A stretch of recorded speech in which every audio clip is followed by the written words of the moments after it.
Alright, Infinity Kingdom. Welcome to another guide. In this one, we are going back to some builds. I just realized that it has been a long time since we did a build video last. So what I pulled out today is one that I've actually been quite excited to do for a while. It's the build of a guy called Deej, D-E-E-J, from Buns. He runs an awesome free-to-play water march that is capable of hard countering Spender Whale Earth. That means that this march is particularly strong in young servers, but it maintains strength as Earth is pretty dominant all the way through till the very end game. As an avid player for almost 900 days now, this is by far one of the most surprising, interesting, intriguing, but also extremely effective setups and ideas and concepts that I've seen. So, big props to Deej. Very interesting build, and one that I can strongly recommend for anyone struggling to make water marches kill Earth and on a budget. So, as I said, this was going to be particularly amazing for all of you players on younger servers. Progressing through Earth was or is the fastest or the first thing that whales get to max out, and a way that spenders get to sort of trump over low spenders or free-to-play players. But before you can, get an end game fire build going for your free-to-play setup, you can get this thing, and it will work very well at hard countering Earth. That's also a point I want to stress here, because you can do other things, like if you do lightning con, or you do a fire, or you do something else, that's probably going to be more powerful against other things than Earth. But this build is particularly made to counter the standard Earth teams that are just in sort of the mid-game meta. Anyway, another thing, just look at how Deej placed his Richard, right? It's gonna become apparent once we do the build, but you always want your Richard facing the enemy Alex. If Richard is not facing Alex, you will not get very pretty results. Basically, we're using Richard as sort of a sit or something to get some thorn damage and mute the enemy Alex. So what makes this build exceptionally and truly surprising is that it is a strange and unconventional mix of immortals. Usually we're saying we need 4, at the minimum 3. Even Earthwind Hybrid has only 3 Earth immortals. Well, 2 Earth immortals and an Earth Dragon, giving it the 3 elemental bonus. That's a very unique setup in the way that it only uses the 3 bonus. Most all setups use needs either a 4th or even a 5th elemental bonus to really work. This one, however, you're gonna be running at 2 wind and 2 water. So you're not even gonna be getting a 3 elemental bonus anyway. Despite that, it does exceptionally well because the immortals are handpicked to have skills that will counter Earth. Well, and just immortals that perform very well, even in a low spender or free-to-play environment. So let's just dive straight on into the build and the build setup. Merlin's going to be a damage dealer. Merlin has a standard setup: Annihilation, Death Breath, Concentration. We are just dealing a ton of damage on one of the, if not the best damage dealer in the game. Awesome, straightforward, go for it. On Qin, we're doing Berserk or Malice. Berserk's a nice, semi-survival, mainly a damage boost to your Hannibal Barker. But what it it stacks well with Qin's attack speed, right? Works very well for Hannibal. But if you have problems being, murdered by enemy crit teams, you probably want to swap in Malice there. But as a default, go for Berserk, go for Assist, go for Fight Master. Fight Master, because we want to make sure that we get both our buff on our Hannibal, and that we get the wounds on our enemy mutant, the enemy Xeno.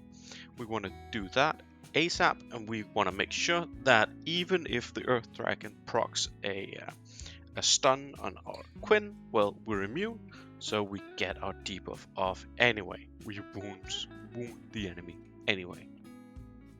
That's basically Qin. He's a buff and debuff vending machine. That's all he's going to be doing, and then he's going to be soaking up a lot of incoming damage on our Merlin, because we don't really care about Quin's troop count. We do care about Merlin's though. For Hannibal Barca, it's a pretty standard cleave attack speed setup. We're using Anchor Combo Cleave. It's, obviously we're relying on attack speed for this build. We got Qin, we got Berserk. If you got, an artifact, a unique artifact with Rapid on it, something like that, that's going to be very, very nice. Hannibal's doing a lot of damage up front. He's proccing with the attack speed buffs and proccing, combo and cleave quite often, making some single target pressure, getting some. You're gonna have him face enemy Charles, right? So he's gonna get the troop count down on Charles quite quickly and do some backline pressure while he's at it. It's very nice, reducing the effectiveness of enemy shielding. Lastly, we got Richard. Richard is a surprising choice. He's quite an underrated immortal, to be fair. Richard's stun is a very powerful ability in itself, but mainly Richard is just a very easy to get free-to-play tank that will work excellently at soaking up damage and reflecting it right back at the enemy team.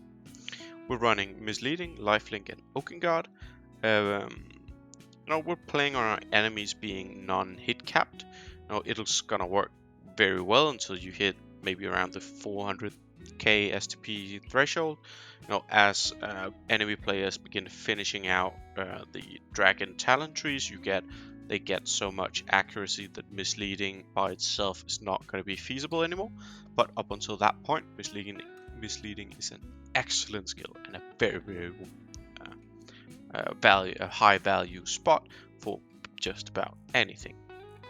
Once you get to that point, swap in Malice in that slot instead, right? The lifelink, amazing at both mitigating damage, but also just turning our tanky Richard into a Thorns based damage dealer. We're in front of Alex and we're reflecting a lot of his damage right back to our enemy. That's awesome, since your enemy's going to be relying on Alex nuking targets. Well, he can't do that against the lifelink. Oakengard, just solid, and must for any main march. So, straightforward. For the dragon, this team, you want to do control Water Dragon in combination with Richard stuns. You get quite a bit of control on the field, and in addition to that, you get some juicy stuff as well. But to further control the enemy, you want to do the energy region dragon specialization. Effectively removing the energy region from up to 3 enemy mortals while they're frozen. That's an insanely powerful control mechanic. Energy region is highly underrated by a lot of players. And those who don't underrate it or underestimate it always prioritize it. It's very, very important. So by just removing energy region for 8.4 seconds at a baseline that grows, that's just amazing.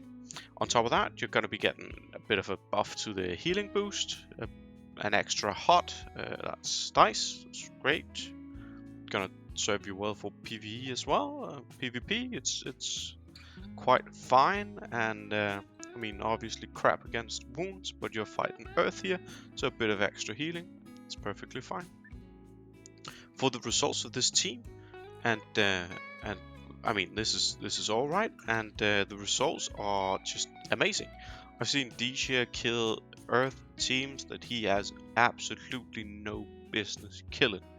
He should not be able to kill at what, a 50k or something deficit, but he is, and that's it's truly amazing. I was blown back when I first saw this build, and I've been talking to a few people who's been trying it out, and it seems that it holds and it's solid. So, a build for all of you water players, or you free-to-play players, or you low spenders who are struggling killing Earth. Very exciting things. Thank you for watching.